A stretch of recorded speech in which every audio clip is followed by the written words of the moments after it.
Good evening. How are you getting on?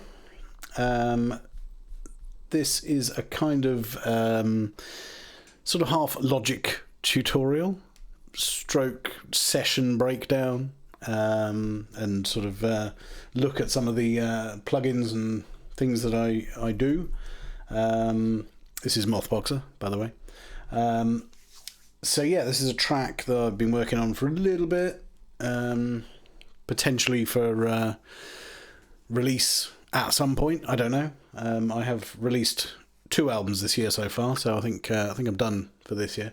But yeah, this is a newie, unnamed at the minute, although it's probably going to be called something like Every Single Time, because I think I tend to repeat that quite a lot in the sort of chorus section. There isn't really a chorus in this, but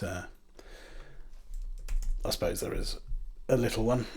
So yeah, here we go.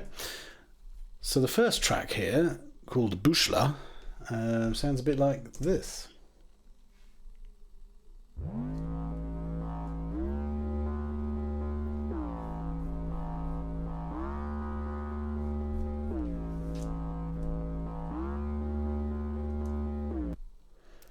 So yeah, very cool in its own way, and this is what creates that. This is the Bushla Easel 5 from Arturia, one of my favourite synth plugin manufacturers. The electric music box, and I think this is based on something from like years back, late 60s, early 70s probably. And it's look at it, just look at it. And you can do this, you can take the little plug things out and plug them in in there. Oh, no. Where's it gone? It's gone back in. But yeah, you can sort of do things like that.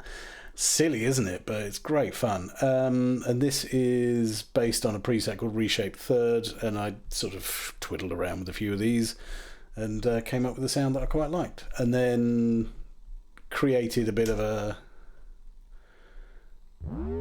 kind of melodic-ish kind of chord sequence, some of which sounded like it worked together and a lot of it didn't, but particularly over here it sort of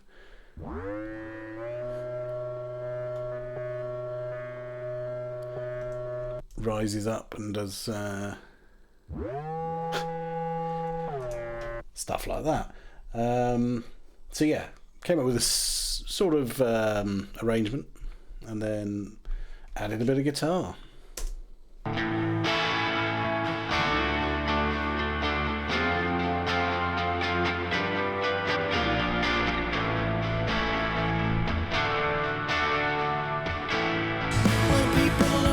Whoa, played the whole track there.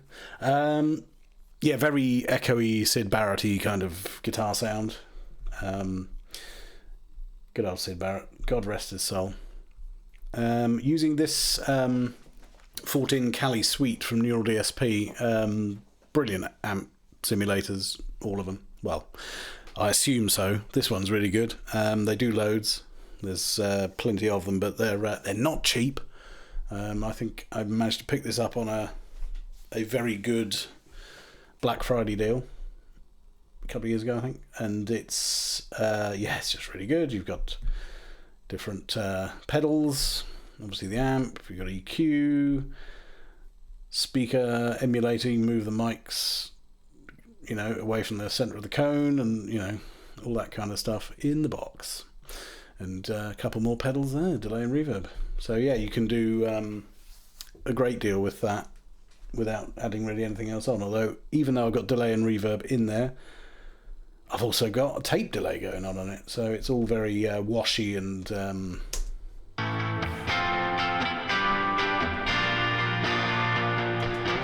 very big sounding, so all those three together.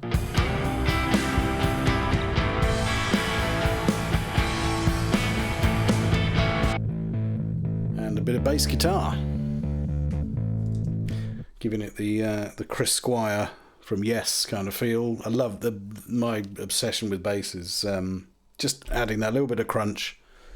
If you're not familiar with Chris Squire from Yes, then you've wasted your life, really. He's probably the best rock bass player I've ever heard.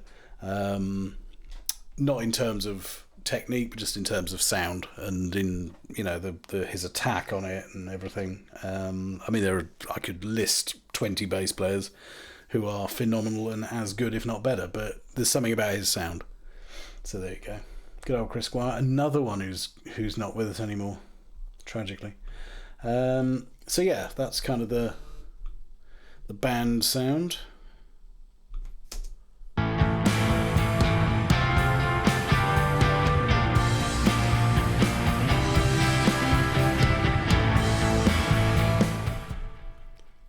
So next thing to pop along is this over here,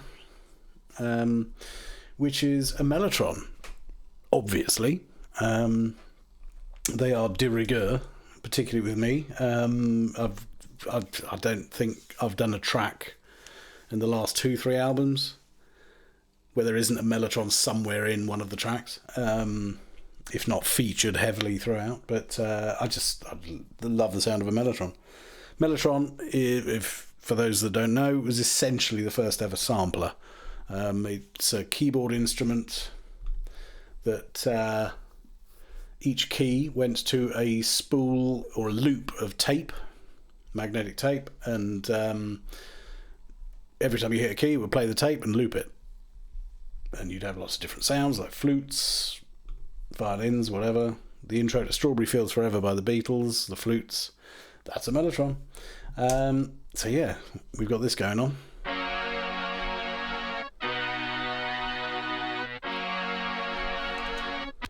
Which I liked. It's a brass mellotron sample or sound.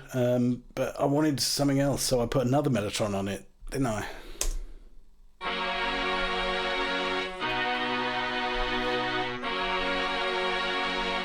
Which is kind of a string choir kind of thing, and that's using the inbuilt Logic Vintage Mellotron, which is extremely good.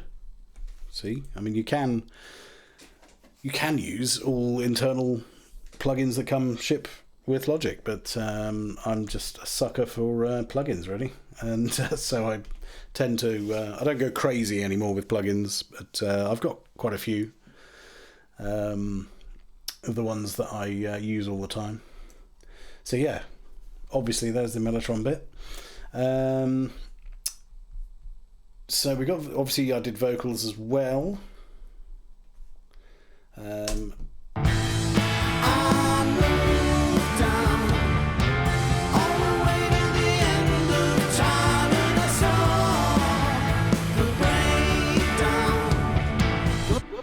This track's been an instrumental for like 2 months, and I did the vocals last weekend. Eventually got round to doing them. So I don't solo vocals as a rule because I'm not a sadist. So it's not a thing. I tend not to tune them either. I know that's seems to be the thing that everybody does nowadays. Not that I'm anti auto-tune or anything like that. But if you use auto-tune and you can hear it, you've used it too much, in my opinion. So it's great if you can use it, just tweak it here and there and just make it sound sweet. Great. But if you can hear it as an effect, unless that's what you're going for, obviously. But if you're not going for it as an effect and it's obviously auto-tuned, and I can hear it in so many tracks, but it's become standard, unfortunately. Sorry, old guy shouting at the clouds moment, but it's not really, I'm not against it at all, but use it sparingly, for God's sake. Next we've got only gone and got a bloody horn section.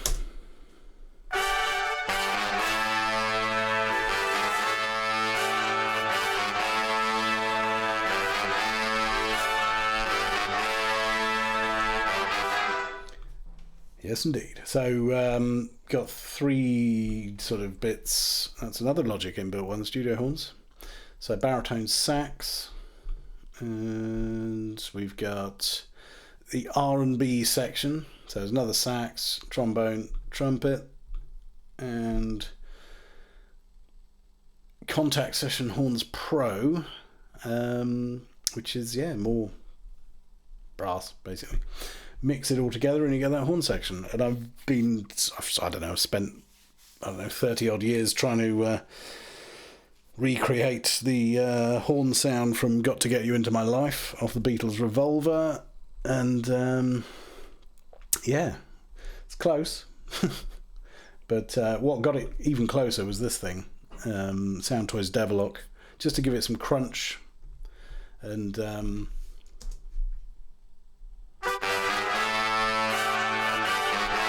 I mean, you can go nuts with this.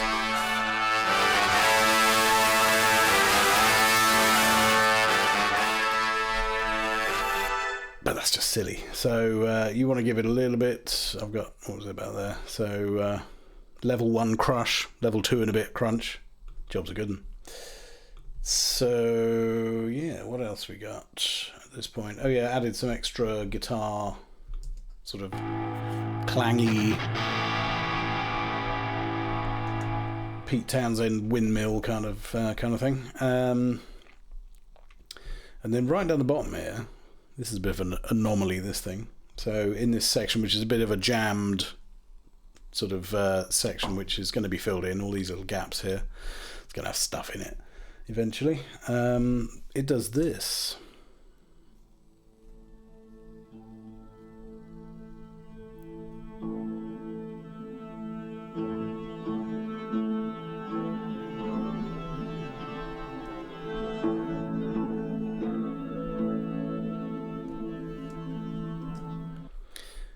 So yeah, sort of a violin-y kind of pad bed thing, panning left and right with Soundtoys Pan Man. Created by, and here's a bombshell, AI.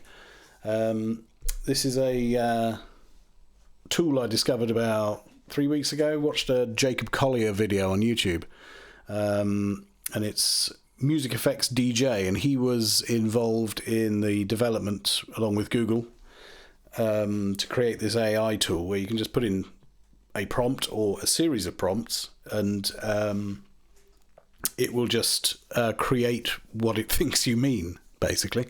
So you can put in violin, backwards loop, ambient, and then any random word, and it'll just make a sound that's kind of, you just get the weirdest, craziest stuff. And it's really good. I'll put a link to the Jacob Collier video where he creates some stuff and then makes an entire track out of bits of the stuff that he's created with this tool. Very interesting. Bit of a shout out to Jacob Collier, actually, because he's a real innovator, an innovator when it comes to logic, when it comes to sound, audio, and music. He's extremely talented. I mean, he's got absolute perfect pitch, and it's sickening. But yeah, he's a good lad. He's really, really clever, and it's worth watching some of his Logic Breakdown videos because they've got an awful lot more tracks on them than I do. I've got 24 tracks. He's usually got thousands, literally thousands, all stacked together in these track stacks and things. But yeah, if you want to watch somebody use Logic very quickly and very well, check out Jacob Collier. So yeah, that's that little pad thing there, and the final bit. It's kind of a return to the chorus-ish section, just with literally throwing the kitchen sink at it.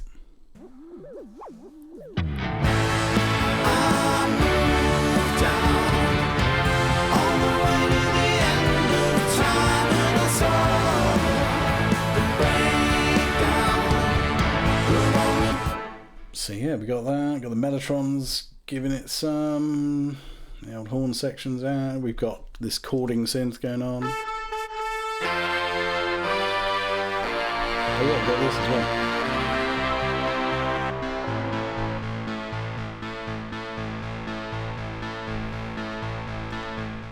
couldn't be more 80s if it tried.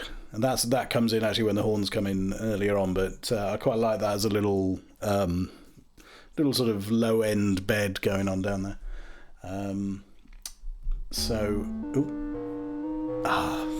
That's the old bushler. One of the things about this is if you trigger it at a certain point, it will play forever. So yeah, unless you press the space bar quickly twice. So yeah, that's that. And we've got some obviously the vocals double up again. We've got 4 tracks of BVs, backing vocals, and even though it says 4 tracks of lead, it's basically 2 and then some bits added on at the end, just because there wasn't enough room for a breath. Cheating. So yeah. Hang on a minute.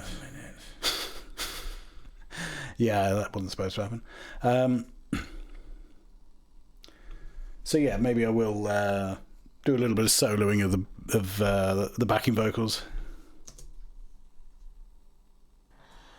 I moved down all the way to the end of time, and I saw the breakdown. But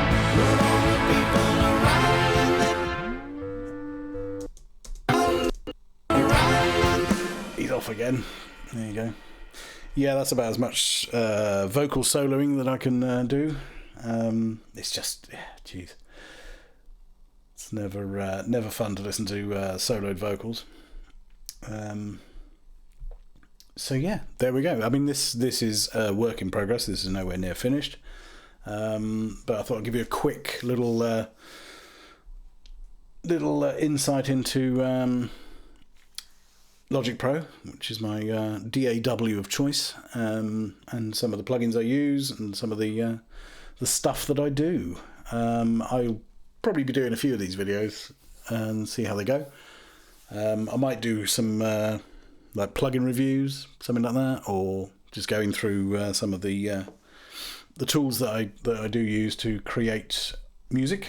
I create music because I have to. It's not it's if I didn't, I have no idea. It doesn't bear thinking about. So yeah, it's using the tools that are available and playing around with them is the most fun you can have. So yeah, there we go. That is that for now. Yeah, I'll see you all on the next one. Goodbye.